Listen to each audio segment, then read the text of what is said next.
And the reason that John Key was able to be so successful as a foreign currency dealer was not because he was psychic, but because he was inside trading with Andrew Krieger from the Bankers Trust in New York, which is controlled by the Jewish international bankers, particularly the Rothschilds. And he was using derivatives, which means that he was taking $100,000 and turning that into $30 or $40 million. And that enabled him to make large purchases of the New Zealand currency, which was only a small currency. And so he would buy at a low price, and he pushed the market down with John Key to around about 5%. And we know that then he was able to make millions of dollars by reselling it. And so this is how it was done way back in 1987 while he was working for Elders. And then in 1988, he went and worked for the Bankers Trust in Auckland. And then later on, he moved to Sydney to work for Merrill Lynch, which is the trading arm of the Bank of America. Then he went to Singapore and also to London, where he headed up the derivatives section there. And then he was able to go to America and end up owning shares in the Bank of America. And so in 2011, John Key gave this speech in Auckland, and he was talking about banking and also Merrill Lynch and the Bank of America.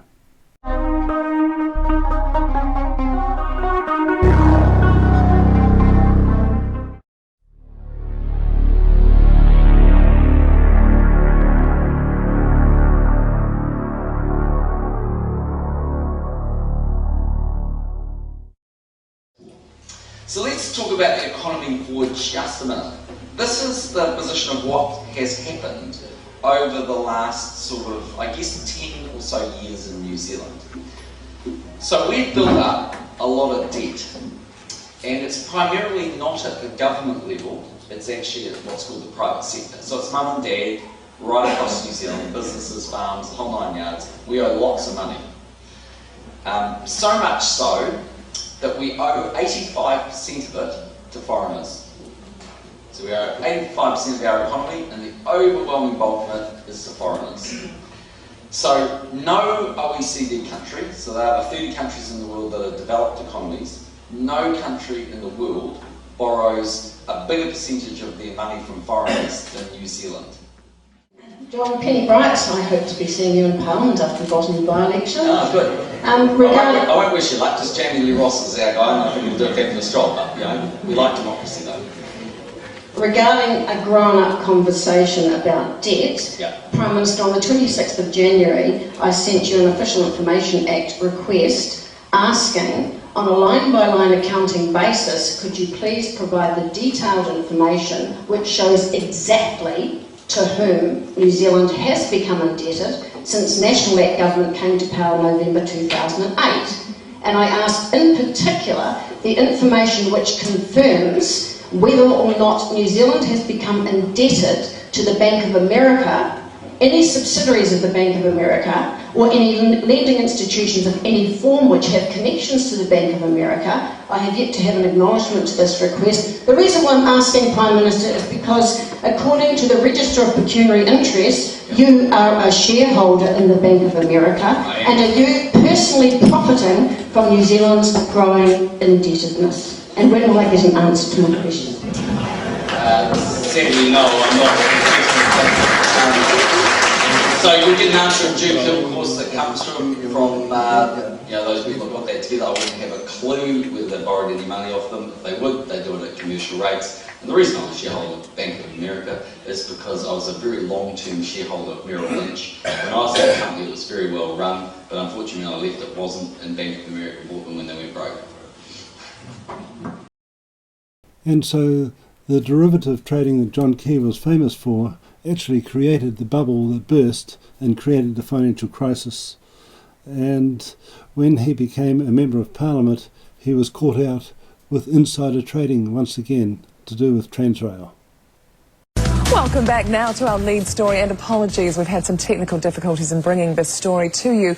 But tonight we can reveal dramatic new information about John Key's share market dealings. Challenged by One News, the former merchant banker who wants to be Prime Minister was forced to make an embarrassing admission about how many Tranzrail shares he owned. For the first time, Mr Keys admitted he owned a great deal more than he'd previously revealed. And critically, the National leader owned those shares while he was pushing for another firm to buy into Tranzrail. Deputy Political Editor Francesca Mold's been investigating this exclusive story and joins us now live with the details. Fran.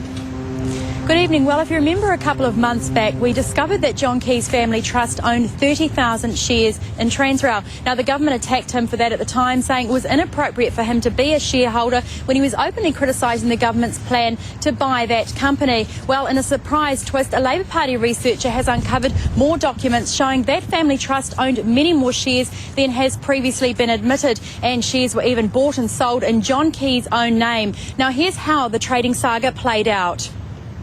The share register shows that on February the 15th, 2002, a trust owned by John Key and his wife Brona buys 30,000 Tranzrail shares, estimated to cost around $108,000.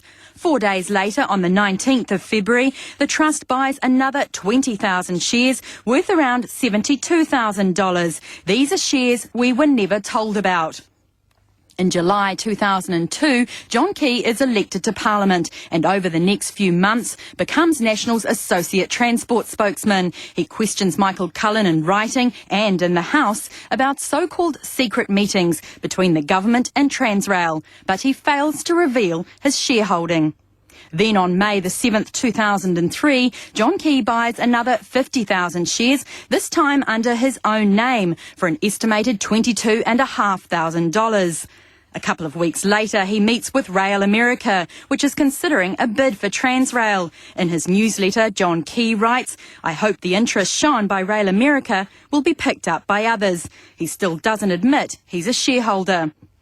On June 10, John Key sells his personal parcel of 50,000 shares for about $51,000, doubling his profit in just 5 weeks. A day later, John Key intensely questions Michael Cullen about the Tranzrail deal at a select committee. At that hearing, Richard Prebble declares his own conflict as a director and shareholder of Mainfreight. John Key says nothing.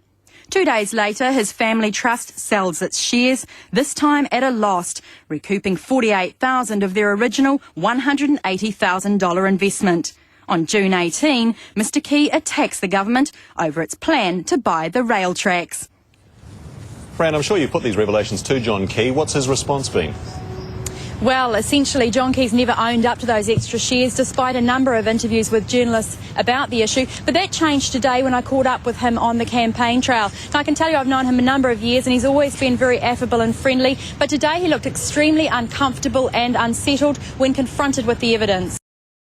And another area of concern is the way that foreign mining companies come into New Zealand and only give us 1% of the value of what they take. The government's now eyeing up huge chunks of the conservation estate to be opened up to mining. There could be $60 billion worth of precious minerals just waiting to be extracted from high-value conservation land.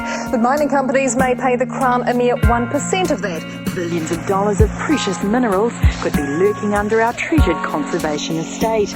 But are the returns from digging them up worth the potential damage to our landscape? Does that place the Prime Minister in a difficult position given he owns shares in an Australian mining company? We've taken a closer look at what we do get out of the mining industry. It seems the taxpayers' take's not that great. Who is going to arrest that man this morning? And who is going to address his plan and suppress his hand? Who is going to arrest that man this morning? And who is going to address his plan? We were too busy with the shake, rattle and roll. We forgot to throw the snake back in the hole. We were too busy with the wop, bubble, the wop, the wop. We forgot to put the top on the shoebox and make it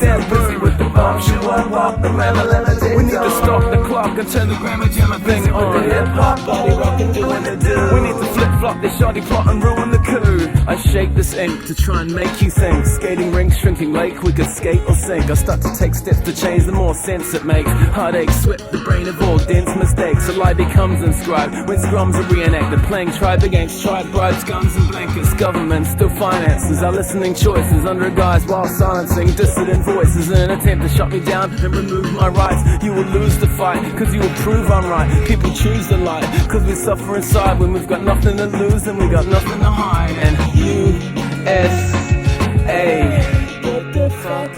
John Key is evil, but his act is nice. We're not free, we people are a sacrifice. We were too busy with the shake, rattle and roll. We forgot to throw the snake back in the hole. We were too busy with the rock, we forgot to put the top on the shoebox and lock it down. Busy with the bump, we need to stop the clock and turn the grammar jammer thing on. Hip-hop, body rockin', doing the do. We need to flip-flop this shoddy plot and ruin the coup. They appoint a prime minister, a leader-in-chief, and to make the crime sinister, seize freedom of speech. They feed on the weak and those eager to teach. Grant deeds, plant weeds, and beleaguer the beach. A seizure of public lands reveals a gluttonous chase. Underhand deals, a cover-up in the place. And scheming to control us and poison our lands. They've got black sand, coal dust, and oil on their hands. Untapped resources and lush titanium sands. Unmapped shorelines and grand subterranean plans. The Australian banks and the hidden agenda. The alien scams and the risen pretenders. Oops, gone off topic. Where was I? Cheater, John Key investment banker, quasi-leader with corkscrew support crew.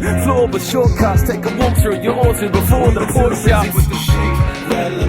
We forgot to throw the snake back in the hole. We were too busy with the walk over the mark.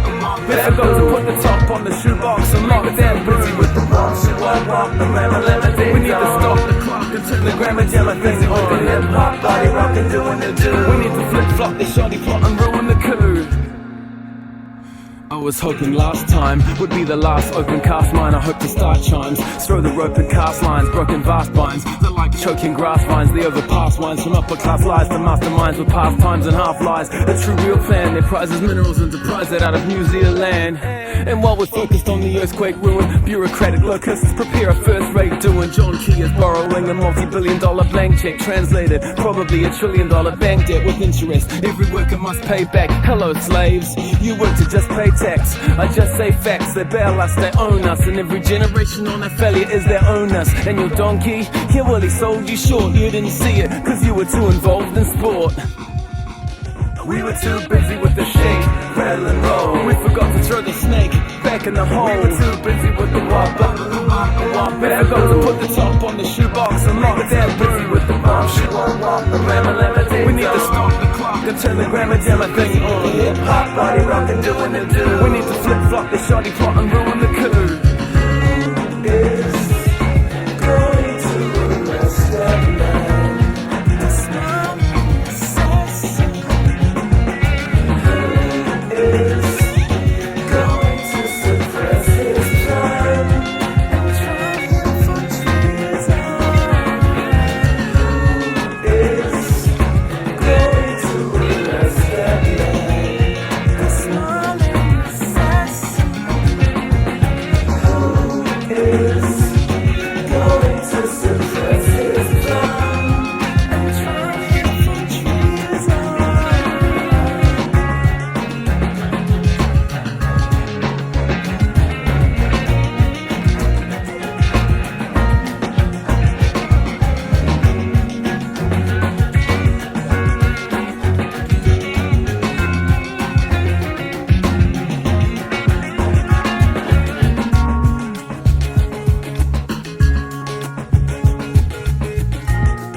Christchurch and the wider region is one of the government's highest priorities.